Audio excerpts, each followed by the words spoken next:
कहानी की शुरुआत में हम एक चाइनीज कार्गो शिप देखते हैं जहां कुछ सोमालियन समुद्री डाकू उस जहाज को हाईजैक करने की कोशिश कर रहे होते हैं। लेकिन थोड़ी ही देर में उस शिप का एक नाविक चीन की नेवी से कांटेक्ट करता है और उन्हें पूरी स्थिति के बारे में बता देता है। जैसे ही चाइनीज नेवी को यह खबर मिलती है, वे तुरंत उन्हें रेस्क्यू करने के लिए वहां पहुंच जाते हैं और एक खतरनाक रेस्क्यू ऑपरेशन को अंजाम देते हैं। मरीन आर्मी फोर्स 3 टीमों में डिवाइड होकर पूरे जहाज को घेर लेती है। एक टीम सीधे जाकर मेन डेक के दरवाजे पर पोजीशन लेती है, दूसरी टीम हेलीकॉप्टर से स्नाइपर्स के साथ ऊपर से पायरेट्स को टारगेट करती है और तीसरी टीम डेक के पीछे वाले दरवाजे पर एक्सप्लोसिव सेट करके अटैक के सही मौके का इंतजार करती है। इस मरीन फोर्स का नाम जियाओलांग यूनिट 1 होता है। इस टीम का लीडर है कैप्टन यांग रॉय। कैप्टन सभी को बताता है कि हमें एक साथ फायरिंग करके सारे पायरेट्स को डाउन करना होगा, वरना जो होस्टेज हैं उनकी जान खतरे में पड़ सकती है। इसी बीच वह शिप धीरे धीरे सोमालियन बॉर्डर के काफी करीब पहुंच जाता है।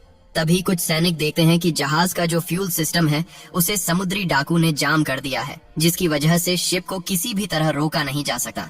इसके बाद नेवी कमांडर्स में से कैप्टन गाओ कहते हैं कि हमारे पास सिर्फ 15 मिनट का समय है। अगर इस समय के अंदर पायरेट्स को मारकर शिप को नहीं रोका गया तो यह जहाज सोमालियन सीमा में घुस जाएगा। इसलिए जो करना है इसी समय के अंदर करना होगा। अब आसमान में उड़ रहे हेलीकॉप्टर से स्नाइपर जियाओ अपने टारगेट को फिक्स करने की कोशिश करता है, लेकिन हवा में उड़ते हुए और तेज अनियमित हवाओं की वजह से यह काम बेहद मुश्किल हो जाता। इस स्नाइपर का स्पॉटर डोंगली बताता है कि परफेक्ट शॉट लेने के लिए हमें 150 मीटर के अंदर जाकर ही फायर करना होगा। ये सुनते ही जियाओ कैप्टन को इन्फॉर्म करता है कि वह अगले 10 सेकंड के अंदर शॉट लेने वाला है। तभी सभी यूनिट्स अपनी अपनी पोजीशन ले लेती हैं और एक साथ ऑपरेशन शुरू करने के लिए रेडी हो जाती हैं। वहाँ कुल 5 समुद्री डाकू होते हैं, जबकि होस्टेज लगभग 15 लोग होते हैं। जैसे ही सही टाइम आता है, सबसे पहले स्नाइपर अपना एकदम सटीक शॉट लेता है। उसी वक्त दूसरी टीम पीछे वाले दरवाजे को एक्सप्लोसिव से उड़ा देती है और यांग रोई फ्रंट डोर से एंट्री लेकर पूरी टीम के साथ जोरदार हमला कर देता है। कुछ ही पलों में वे सारे समुद्री डाकू को ढेर करने में कामयाब हो जाते हैं, लेकिन अभी भी कुछ समुद्री डाकू शिप के इंजन रूम के अंदर छिपे हुए होते हैं। अब टीम के बाकी मेंबर्स के साथ उनकी जबरदस्त फाइट शुरू हो जाती है। काफी देर तक चली गोलाबारी के बाद आखिरकार वे पूरे शिप को समुद्री डाकू के कब्जे से आजाद करा लेते हैं। लेकिन तभी उनके सामने एक और बड़ी परेशानी आ जाती है। पता चलता है कि शिप तेज रफ्तार से सोमालिया की तरफ बढ़ रहा है और किसी भी हाल में इसे तुरंत रोकना जरूरी है। यहाँ एक कमांडर अपनी सूझबूझ से शिप के हाइड्रोलिक इंजन में एक्सप्लोसिव सेट कर देता है और उसे उड़ा देता है। इसके चलते शिप की टरबाइन बंद हो जाती है और जहाज कुछ दूर जाकर रुक जाता है। इसी बीच देखा जाता है कि किसी एक रास्ते से एक समुद्री डाकू स्पीड बोट लेकर भागने की कोशिश कर रहा है। ये देखते ही स्नाइपर जियाओ कहता है, अरे इसे किसी भी हालत में भागने नहीं देना है, मैं इसके पीछे जाकर इस समुद्री डाकू को कैप्चर करता हूँ। ये कहकर जियाओ अपने हेलीकॉप्टर से उस समुद्री डाकू का पीछा करने लगता है। पीछा करते करते वह लगभग बॉर्डर के पास पहुंच जाता है। तभी वहां पहुंचकर देखा जाता है कि सोमालिया की तरफ से कई और समुद्री डाकू स्पीड बोट्स लेकर उन पर हमला करने के लिए आगे बढ़ रहे हैं। यह देखकर नेवी कमांडर जियाओ को मिशन एबॉर्ट करके वापस आने का आदेश देता है, लेकिन जियाओ ठान लेता है कि वह उस समुद्री डाकू को पकड़कर ही छोड़ेगा। काफी देर तक रश करने के बाद जियाओ अपने स्नाइपर शॉट से उस समुद्री डाकू को डाउन करने में कामयाब हो जाता है, लेकिन तभी बाकी समुद्री डाकुओं की तरफ से आई गोलियां जियाओ को लग जाती हैं और वह बुरी तरह जख्मी हो जाता है। अगले सीन में दिखाया जाता है कि सभी लोग जियाओ की हालत को लेकर बहुत चिंतित हैं। यहाँ कैप्टन यांग आकर टीम को बताता है कि जियाओ अब खतरे से बाहर है और कुछ दिनों में ठीक हो जाएगा। लेकिन सच्चाई ये होती है कि जियाओ जिंदा तो है, मगर उसकी स्पाइनल नर्व बुरी तरह डैमेज हो चुकी है, जिसकी वजह से वह अब कभी भी नॉर्मल तरीके से चल नहीं पाएगा। अब मूवी के दूसरे सीन में हम एक चाइनीज जर्नलिस्ट जियान को देखते हैं जो योर नाम के एक देश में मौजूद होता है। वहीं उसे एक लीड मिलती है कि डॉक्टर विलियम नाम का एक साइंटिस्ट येलो केक नाम के यूरेनियम मटेरियल से एक बेहद खतरनाक बम बनाने वाला है, जो ताकत में लगभग एक परमाणु बम के बराबर होगा। अपने असिस्टेंट अब्बू से ये इन्फॉर्मेशन मिलने के बाद जियान तुरंत अपने एडिटर के पास जाता है ताकि इस न्यूज को अखबार में पब्लिश किया जा सके। लेकिन एडिटर साफ तौर पर बता देता है कि इस देश की हालत पहले से ही ठीक नहीं है। हर घर में गृह युद्ध की आहट है और ऐसे हालात में अगर हम यह न्यूज पब्लिश करते हैं तो पूरा देश और भी ज्यादा खौफनाक हालात में चला जाएगा। इसलिए वह जियान को चुप रहने के लिए कह देता है। यह सब सुनकर गुस्से में जियान जब गाड़ी में बैठने ही वाला होता है, तभी अचानक जोरदार ब्लास्ट हो जाता है। किस्मत से वह बच तो जाता है, लेकिन अब यह साफ हो जाता है कि इस खबर के बारे में जानने की वजह से उसकी जिंदगी भी खतरे में पड़ चुकी है। अब मूवी 5 दिन बाद के सीन में चली जाती है। यहाँ दिखाया जाता है कि नेवी बेस पर एक इमरजेंसी मैसेज आता है कि योर नाम के देश में गृह युद्ध शुरू हो चुका है और वहाँ लगभग 130 चाइनीज नागरिक फंसे हुए हैं। इस साउथ अफ्रीकन देश में जाका नाम का एक संगठन पूरे देश को नर्क बना चुका है और वहाँ मौजूद सभी हाई कमिश्नरों का अपहरण और कत्ल किया जा रहा है। इसलिए तुरंत उस देश के पोर्ट तक पहुंचना जरूरी है और वहां फंसे 130 चाइनीज नागरिकों को रेस्क्यू करना होगा। इस मिशन की जिम्मेदारी जियाओलांग यूनिट को दी जाती है। उनका काम होगा दूसरे देश के वॉर जोन में एंट्री करके अपने नागरिकों को सेफ तरीके से इस शिप तक लाना। ये सब सुनते ही कैप्टन यांग अपनी टीम को रेडी होने का आदेश देता है। सभी अपने वेपन और एम्यूनिशन तैयार करने लगते हैं। तभी कैप्टन कहता है कि हमारे पास अनलिमिटेड एमो नहीं होगा, इसलिए इसे सोच समझकर इस्तेमाल करना होगा। कुछ ही देर बाद टीम का नया स्नाइपर सुनगू वहां पहुंचता है। उसे देखकर सब कहते हैं, अरे इस रफ टफ स्नाइपर को फिर से हमारी टीम में किसने बुला लिया। दरअसल सुनगू एक बेहद रफ एंड टफ स्नाइपर होता है जो हमेशा रश मोड में अटैक करना पसंद करता है। खैर, अब सीन शिफ्ट होकर योर देश के एक पावर प्लांट में चला जाता है। वहाँ हम डॉक्टर विलियम को देखते हैं जो किसी से फोन पर बात कर रहा होता है। वह कहता है कि इतने दिनों पहले येलो केक की डिलीवरी हो जानी चाहिए थी, लेकिन अभी तक वह नहीं पहुंची है। अगर मैं किसी भी मुसीबत में पड़ा तो तुम लोग भी मेरे साथ डूबोगे। ये कहते हुए वह अपने पास मौजूद एक पेन ड्राइव को अपने लॉकेट के अंदर छुपा लेता है। असल में उसी पेन ड्राइव के अंदर येलो केक से बम बनाने का पूरा फॉर्मूला मौजूद होता है। उसी जगह पर जर्नलिस्ट जिया और उसका असिस्टेंट एक गुप्त मिशन के लिए चुपचाप मौजूद होते हैं। उधर उस देश में मौजूद चाइनीज एम्बेसडर को भी देश छोड़ने की तैयारी करते हुए दिखाया जाता है। दूसरी तरफ जैसे ही चाइनीज शिप उस पोर्ट के करीब पहुंचता है, कैप्टन सभी को मिशन पर जाने के लिए रेडी होने का ऑन ऑर्डर देता है। पोर्ट पर जहाज के लंगर डालते ही सभी चाइनीज नागरिक शिप पर चढ़ने लगते हैं, लेकिन अब तक एम्बेसडर और वह साइंटिस्ट पोर्ट तक नहीं पहुंच पाए होते हैं। तभी शिप के कैप्टन को खबर मिलती है कि इस देश के राष्ट्रपति की मर्डर कर दी गई है और उसकी जगह एक नया शख्स जिसका नाम मोहादी राष्ट्रपति के रूप में शपथ ले चुका है। नया राष्ट्रपति चाइनीज गवर्नमेंट से रिक्वेस्ट करता है कि उसके पूरे फैमिली को पूरी सेफ्टी के साथ चीन ले जाया जाए। यह सब सुनकर कैप्टन इस प्रस्ताव के लिए तैयार हो जाता है और साथ ही इस बारे में यूनिट को भी इंफॉर्मेशन दे देता है। दूसरी तरफ जैसे ही शिप पोर्ट पर पहुंचती है, चाइनीज एम्बेसडर वहां की तरफ रवाना हो जाता है, लेकिन यह खबर देश के विद्रोहियों तक पहुंच जाती है। रास्ते में ही वे एम्बेसडर की कार पर अचानक हमला कर देते हैं। सैकड़ों विद्रोही कार पर गोलियां बरसाते हैं। कार में मौजूद एम्बेसडर और उनकी सेफ्टी टीम पास की एक बिल्डिंग में जाकर शरण लेती है। इस हमले की इंफॉर्मेशन जैसे ही नेवी तक पहुंचती है, वे तुरंत रेस्क्यू मिशन के लिए रवाना हो जाते हैं। उन्हें बताया जाता है कि इस देश की सेना भी इस मिशन में मदद करेगी ताकि रेस्क्यू सफल हो सके। इस यूनिट में कुल 8 मरीन सैनिक थे। ये सभी बेहद ट्रेन किए हुए और निडर हैं और किसी भी स्थिति में लड़ने की क्षमता रखते हैं। दूसरी तरफ जिस जगह वह साइंटिस्ट था, वहाँ भी विद्रोही हमला कर उसे किडनैप करने की कोशिश करते हैं। यह देखकर वहाँ मौजूद जर्नलिस्ट जिया उनकी मदद के लिए आगे आता है। जिया अपने हाथ में मौजूद इलेक्ट्रिक गन से गुप्त तरीके से विद्रोहियों पर हमला करता है। बाद में उस पावर प्लांट के सिक्योरिटी गार्ड भी लड़ाई में शामिल हो जाते हैं और विलियम को बचाने की कोशिश करते हैं। किसी तरह वे विलियम और अन्य लोगों को एक वैन में बैठाकर वहाँ से निकलने में सफल होते हैं, लेकिन उनके पीछे वही झाका संगठन के लोग पीछा करते हुए गोलियां चलाते हुए आगे बढ़ते हैं। वैन में मौजूद सिक्योरिटी गार्ड उन्हें रोकने की कोशिश करते हैं, लेकिन इतने लोगों के सामने उनकी संख्या सीमित होने के कारण वैन कुछ ही दूरी पर एक्सीडेंट कर एक खाई में गिर जाती है। अब जियाओलांग यूनिट को देखा जाता है कि वे एम्बेसडर को रेस्क्यू करने के लिए शहर के बीचों बीच तेज रफ्तार से आगे बढ़ रहे हैं, लेकिन थोड़ी दूरी तय करने के बाद वे समझते हैं कि अंदर का माहौल बेहद खतरनाक है। हर मोड़ पर विद्रोही रॉकेट लॉन्चर और गन्स लेकर एम्बूश कर रहे हैं। सड़कों पर अनगिनत लोग मारे पड़े हैं। नीचे से जाना बहुत मुश्किल होने के कारण पूरी टीम रूफटॉप के रास्ते आगे बढ़ती है। टीम के पास हथियार हैं, जिनसे वे एक एक बिल्डिंग को कवर करते हुए धीरे धीरे आगे बढ़ते हैं। इस बीच जाका संगठन के लोग कुछ नागरिकों को बंदी बना लेते हैं और उनके साथ आत्मघाती बम जोड़ देते हैं। फिर उन्हें गाड़ी में बैठाकर आगे बढ़ने के लिए मजबूर किया जाता है ताकि ब्लास्ट हो। गाड़ी को रोकने की कई कोशिशें की जाती हैं, लेकिन जैसे ही यह उस देश की सेना के पास पहुंचती है, वहां एक विशाल विस्फोट हो जाता है और सब कुछ तहस नहस हो जाता है। इसके बाद नेवी टीम को पता चलता है कि एम्बेसडर एक बिल्डिंग में फंसे हुए हैं। वे तुरंत उस बिल्डिंग पर ऑपरेशन शुरू करते हैं, लेकिन उसी समय जाका की टीम भी वहां पहुंच जाती है और एम्बेसडर की खोज में जुट जाती है। नेवी टीम घात लगाकर जाका टीम का इंतजार करती है।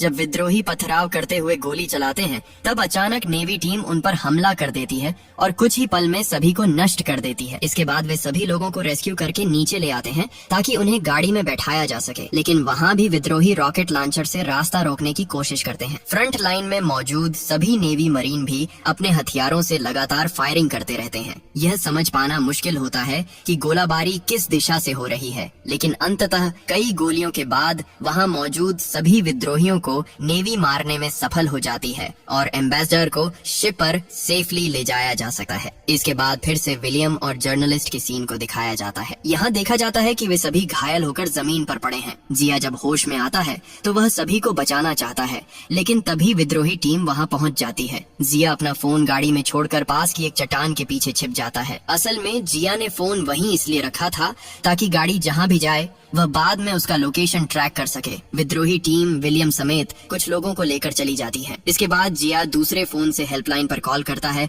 और पूरा मामला विस्तार से बताता है। ये न्यूज तुरंत नेवी बेस तक पहुंच जाती है। वहाँ एक चाइनीज नागरिक डोंग फंसा हुआ होता है। नेवी कमांडर कैप्टन यांग रोई को बताते हैं कि किसी भी हालत में मेन डोंग को बचाना है। इसके लिए उस देश की सेना उन्हें सपोर्ट देगी, लेकिन थोड़ी ही देर में पता चलता है कि उस देश की सेना कोई मदद नहीं कर पाएगी। तब नेवी कमांडर कैप्टन यांग रोई को यह मिशन बिना किसी सपोर्ट के करने का आदेश देते हैं। उनके पास समय भी बेहद कम है। आज के दिन के भीतर किसी भी तरह उन्हें शिप पर वापस पहुंचाना है। इसलिए कैप्टन यांग सभी को बताते हैं कि यह मिशन बहुत ही टफ और खतरनाक होने वाला है। हम नहीं जानते कि देश के अंदर क्या हो रहा है और कितने विद्रोही मौजूद हैं, इसलिए हमें अपनी पूरी ताकत लगाकर मेन डोंग को जिंदा वापस लाना है। इसी बीच जर्नलिस्ट जिया कैप्टन को जबरदस्ती उसे साथ ले जाने के लिए दबाव डालता है। जिया चाहता है कि वह येलो केक के बारे में सारी इन्फॉर्मेशन बताए, लेकिन कैप्टन कहता है मेरा मिशन सिर्फ मेन डोंग को बचाना है। येलो केक में मैं किसी भी तरह मदद नहीं कर सका, लेकिन जिया बहुत जिद्दी है। कई बहसों के बाद कैप्टन अंततः उसे टीम के साथ लेने के लिए मजबूर हो जाता है। वहीं दूसरी तरफ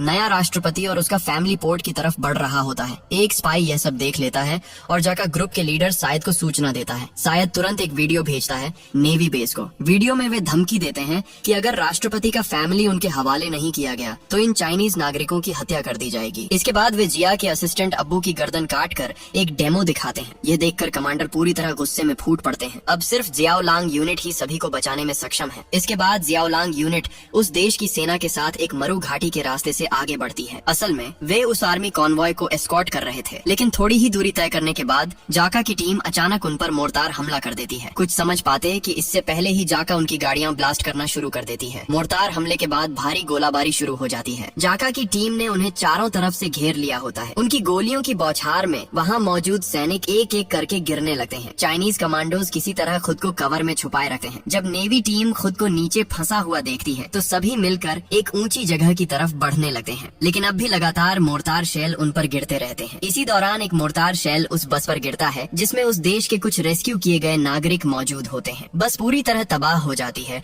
और सभी लोग बुरी तरह मारे जाते हैं। अब किसी भी हालत में यह पता लगाना जरूरी हो जाता है कि मोर्टार फायरिंग कहाँ से हो रही है और उसे तुरंत रोकना होगा। इसके लिए एक सोल्जर ड्रोन बम उड़ाकर मोर्टार लॉन्च करने की लोकेशन ट्रैक कर लेता है और उस पर हमला कर देता है। कुछ देर के लिए मोर्टार अटैक रुकते ही नेवी टीम सामने मौजूद विद्रोहियों पर जोरदार हमला बोल देती है। शार्प शूटिंग के जरिए चाइनीज मरीन उन्हें पीछे हटने पर मजबूर कर देते हैं, लेकिन तभी कहीं से एक स्नाइपर इस टीम पर हमला कर देता है। ये जाका ग्रुप का स्नाइपर बेहद हाई लेवल और स्किलफुल होता है। सिर्फ 16 साल की उम्र में ही वह परफेक्ट स्नाइपिंग करने में माहिर होता है। इधर नेवी टीम का स्नाइपर लगातार ढूंढ कर मोर्टार अटैक करने वालों को ढेर करता रहता है, लेकिन वह उस दुश्मन स्नाइपर को किसी भी तरह लोकेट नहीं कर पाता। दूसरी तरफ जाका टीम का स्नाइपर सुन के लोकेशन सही पता कर लेता है। जैसे ही वह अपनी टीम को यह इन्फॉर्मेशन देता है वे तुरंत सुन पर मोर्टार अटैक कर देते हैं। किस्मत से सुन बुरी तरह घायल तो होता है, लेकिन उसकी जान बच जाती है। इसी बीच बाकी दुश्मनों पर स्नाइपिंग करते समय सुन फायरिंग की फ्लैश लाइट देखकर समझ जाता है कि वह स्नाइपर कहाँ छिपा हुआ है। तुरंत पूरी टीम उस दिशा में फायरिंग शुरू कर देती है ताकि दुश्मन स्नाइपर अपनी पोजीशन बदलने पर मजबूर हो जाए।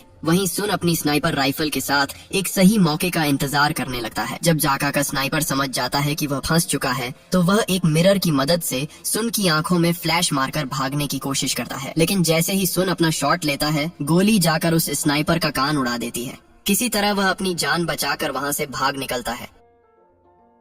दूसरी ओर दुश्मनों के मोर्टार हमले से उस देश की आर्मी की बमों से भरी गाड़ियां ब्लास्ट हो जाती हैं और चारों तरफ बिखर जाती हैं। चाइनीज नेवी उन्हें डिफ्यूज करने की कोशिश करती है, लेकिन समय की कमी के कारण वे ऐसा नहीं कर पाते। नतीजतन एक जबरदस्त धमाका होता है और सभी लोग मलबे के नीचे दब जाते हैं। बाद में एक एक करके सबको मलबे से बाहर निकाला जाता है और आखिरकार सभी अपनी जान बचाने में कामयाब हो जाते हैं। इसके बाद नेवी बेस से यांग को यह खबर मिलती है कि अब इस देश की तरफ से उन्हें कोई भी सैन्य सहायता नहीं मिल पाएगी। इसलिए दिन खत्म होने से पहले ही उन्हें दूसरे रूट से बेशाम नाम के एक गांव में पहुंचकर अपने नागरिकों को रेस्क्यू करना होगा।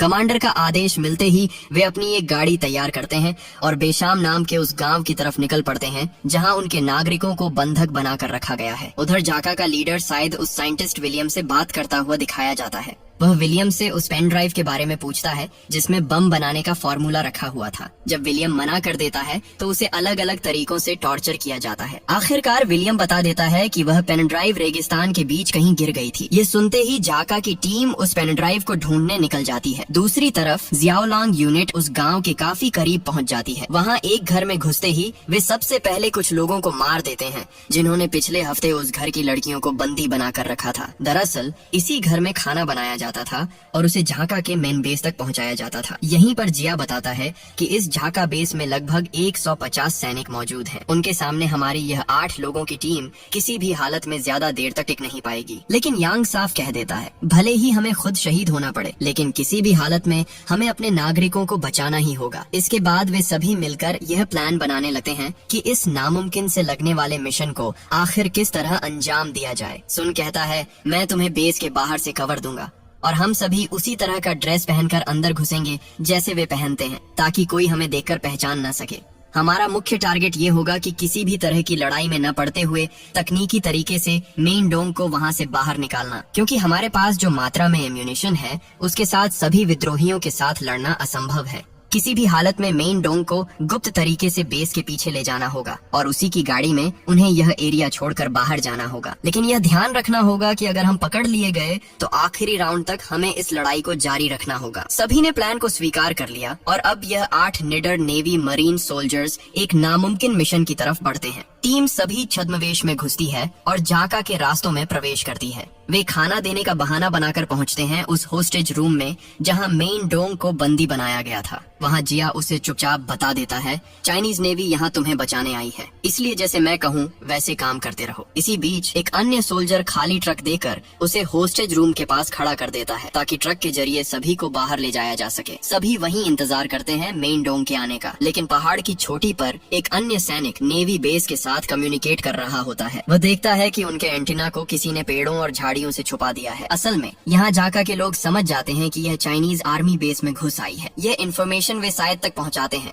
शायद तुरंत कहता है कि उस चाइनीज नागरिक को मार दो और उनके शिप पर हमला करो। ये सुनते ही वे चाइनीज शिप पर मिसाइल लॉन्च कर देते हैं, लेकिन नेवी कमांडर की असाधारण कुशलता के कारण वे उन बमों को डिफ्यूज करने में सफल हो जाते हैं। चाइनीज आर्मी के पहुंचने की खबर सुनते ही जाका बेस से मेन डोंग को मारने के लिए बाहर लाया जाता है, लेकिन बाद में पता चलता है कि वह असल में जर्नलिस्ट जिया था। दरअसल जिया ने मेन डोंग के साथ ड्रेस बदल लिया था ताकि अगर उसे पकड़ लिया जाए तो असली मेन डोंग सेफ रह सके। इस बीच पूरी टीम अलर्ट हो जाती है और समझ जाती है कि अब उन्हें लड़ाई करनी होगी, क्योंकि अब जिया को भी किसी भी हालत में सेफली बाहर ले जाना है। जाका के सैनिक जब जिया को इंटरोगेट करने लगते हैं तभी पीछे से कैप्टन यांग आकर सभी को हेडशॉट मारकर जमीन पर गिरा देता है। इस बीच मेन डोंग को एक गाड़ी में बैठाकर बेस से बाहर ले जाया जाता है, लेकिन रास्ते में लोहे के रोड पर टायर पंचर हो जाता है और उनकी गाड़ी की स्पीड धीमी हो जाती है। भीतर यांग और जिया हमले के लिए रेडी हो जाते हैं। जैसे ही एक जाका का आदमी पंचर गाड़ी को चेक करने आता है, सभी एक साथ फायरिंग और ग्रेनेड फेंकना शुरू कर देते हैं। यहीं से शुरू होती है एक महायुद्ध। ऊपर से स्नाइपर, घर के अंदर से कैप्टन यांग और बाहर बाकी टीम के मेंबर एक एक करके झाका के सभी मेंबर्स को ढेर करते हैं। इसी बीच हम फिर से उस डरावने स्नाइपर को देखते हैं जिसने थोड़ी देर पहले उनके साथ लड़ाई की थी। वह समझ जाता है कि यहाँ भी स्नाइपर अटैक हो रहा है। वह काफी खोजबीन के बाद चाइनीज स्नाइपर की लोकेशन ट्रैक करता है और अपने ड्रैगन ऑफ राइफल से दोनों को शॉट मारकर घायल कर देता है। इसके बाद वह ऐसी जगह पर पोजीशन ले लेता है जहाँ से उसे ढूंढ निकालना लगभग नामुमकिन हो जाता है। इसी बीच दोनों पक्षों के बीच जबरदस्त लड़ाई शुरू हो जाती है। इस नेवी टीम में हेनरी नाम की एक लड़की भी होती है। वह मेन डोंग को कवर देते हुए उसकी जान बचाती रहती है। इस लड़की की जो एरोगेंस और टफ फाइटिंग इस मूवी में दिखाई गई है वह सच में नेक्स्ट लेवल की लगती है। जाका की फोर्स के पास rocket launcher, grenade, heavy machine gun, assault rifle जैसे सभी हथियार होते हैं। इन्हीं हथियारों से वे चारों तरफ से नेवी टीम को घेर लेते हैं। लेकिन चाइनीज नेवी कोई मामूली फोर्स नहीं होती। वे अपनी घातक स्किल्स से एक एक करके दुश्मनों को ढेर करते जाते हैं। फिर भी जाका के मेंबर्स लगातार बढ़ते ही जा रहे होते हैं। उधर टीम का एम्यूनिशन भी अब लगभग खत्म होने की कगार पर होता है। इस वक्त उनके पास बाहर निकलने का कोई रास्ता नहीं बचता। तभी एक सैनिक एक टैंक देख लेता है और तुरंत उसके अंदर घुसकर उसे स्टार्ट कर देता है। इसके बाद वह उसी टैंक से ब्रिज के मेन हिस्से पर हमला करता है और एक साथ कई विद्रोहियों को मार गिराने में कामयाब हो जाता है। फिर एक टीम मेन डोंग को लेकर गाड़ी से बेस छोड़ देती है। वहीं 2 और सैनिकों के साथ कैप्टन यांग उस टैंक में सवार होकर उनके पीछे पीछे चलता। दूसरी तरफ जाका का वह खतरनाक स्नाइपर अब भी तबाही मचाए हुए होता है। काफी खोजबीन के बाद डोंग ली उसकी लोकेशन ढूंढ निकालता है, लेकिन लोकेशन मिलने के बाद भी प्रॉब्लम खत्म नहीं होती। वह ऐसे एंगल पर बैठा होता है कि उसे किसी भी तरह हिट करना मुमकिन नहीं होता। तभी सुन एक चालाकी भरा प्लान बनाता है। वह पहले डोंग से कहता है कि दीवार के एक ही पॉइंट पर लगातार फायरिंग करके एक सुराख बनाया जाए। डोंग जैसे ही यह काम करता है, सुन उसी दीवार के बने हुए गड्ढे के अंदर से अपना शॉट लेता है। इस तरह गोली दीवार को चीरती हुई निकलती है और जाका के उस खतरनाक स्नाइपर को हमेशा के लिए खत्म कर देती है। इसी बीच वह टीम मेंबर जो पहाड़ की चोटी पर कम्युनिकेशन के लिए था, उस पर अचानक झाका के 5-6 विद्रोही हमला कर देते हैं। अकेले होने और अचानक अटैक होने की वजह से वह ज्यादा देर तक फाइट जारी नहीं रख पाता। अंततः उसे झाका फोर्स के हाथों अपनी जान गंवानी पड़ती है। इसी दौरान शिप को खबर मिलती है कि जियाओलांग टीम से अब कोई कम्युनिकेशन नहीं हो रहा है, इसलिए उनके लिए एक ड्रोन भेजा जाता है ताकि उन्हें रेस्क्यू या लोकेट किया जा सके। दूसरी तरफ देखा जाता है कि हेनरी की टीम मेन को लेकर भाग रही है, लेकिन पीछे से जाकर फोर्स हमला कर देती है। मजबूरन वे एक बिल्डिंग के अंदर जाकर आश्रय लेते हैं। यहाँ भी उनके बीच भारी फाइटिंग होती है। इस लड़ाई में हेनरी की टीम का एक मेंबर ग्रेनेड के धमाके में हाथ खो देता है और एक के गले में गोली लगने से उसकी मौत हो जाती है। इन मौतों से हेनरी बहुत टूट जाती है। ठीक उसी समय सुन और डोंग वहाँ पहुँचते हैं और उन्हें बचा लेते हैं। दूसरी तरफ यांग, जिया और सुन एक मरुस्थल में पहुँच जाते हैं, लेकिन पीछे भी जाका फोर्स अपने टैंक के साथ उन पर हमला कर देती है। इसके बाद शुरू होती है टैंक बनाम टैंक की भयंकर लड़ाई। लगातार अटैक होने की वजह से यांग की टीम का टैंक लगभग पूरी तरह से क्षतिग्रस्त होने ही वाला होता है। ठीक उसी समय वह ड्रोन वहां पहुंचता है। यह ड्रोन जाका के टैंक को डिफ्यूज कर देता है और यांग की टीम को सेफली बाहर निकाल लेता है। इसके बाद 4 हेलीकॉप्टर वहां पहुंचते हैं और उन्हें रेस्क्यू कर लेते हैं। देश की सेना इस मिशन में मदद करती है। इस मिशन में टीम के 8 में से 3 मेंबर मारे जाते हैं और एक घायल होकर शिप में वापस लौटा है। यहीं पर नेवी मरीन का ये मिशन खत्म हो सकता था, लेकिन कहानी अभी बाकी है। यांग तय करता है कि चूंकि उनके देश का मिशन पूरा हो गया है, अब उन्हें इस देश की शांति के लिए येलो केक की कहानी को भी खत्म करना होगा। इसीलिए वे सभी मिलकर एक अनऑथराइज्ड मिशन शुरू करते हैं। इस मिशन का उद्देश्य है कि येलो केक किसी भी तरह से आतंकवादियों के हाथ न लगे। इसके लिए वे जाका फोर्स के लीडर साइद को रोकने का मिशन शुरू करते हैं। वे हेलीकॉप्टर से जंपिंग सूट पहनकर सीधे नीचे उतरते हैं और येलो केक के उत्पादन स्थल की तरफ बढ़ जाते हैं। वहाँ देखा जाता है कि येलो केक लेने के लिए उसी देश की सेना का एक ऑफिसर भी पहुँच गया है। यह देखकर शायद काफी हैरान हो जाता है।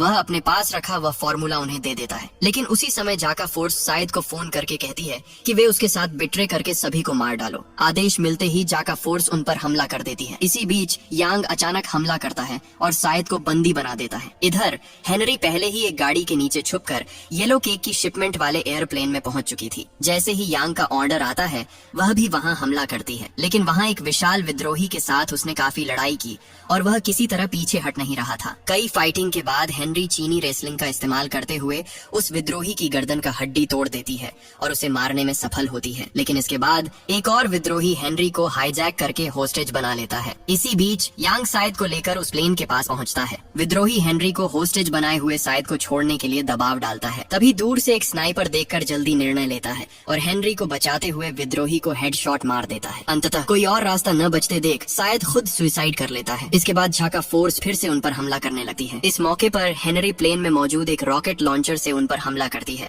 और उनके हेलीकॉप्टर को डाउन कर देती है। बाकी टीम इस मौके का फायदा उठाकर प्लेन के अंदर घुसने में सफल होती है और अंततः सभी हील से सेफली बाहर निकलने में कामयाब हो जाते हैं। इस तरह नेवी मरीन का मिशन सफल होता है। लास्ट सीन में उनके सहयोगियों को गार्ड ऑफ ऑनर दिया जाता है और मूवी यहीं खत्म होती है।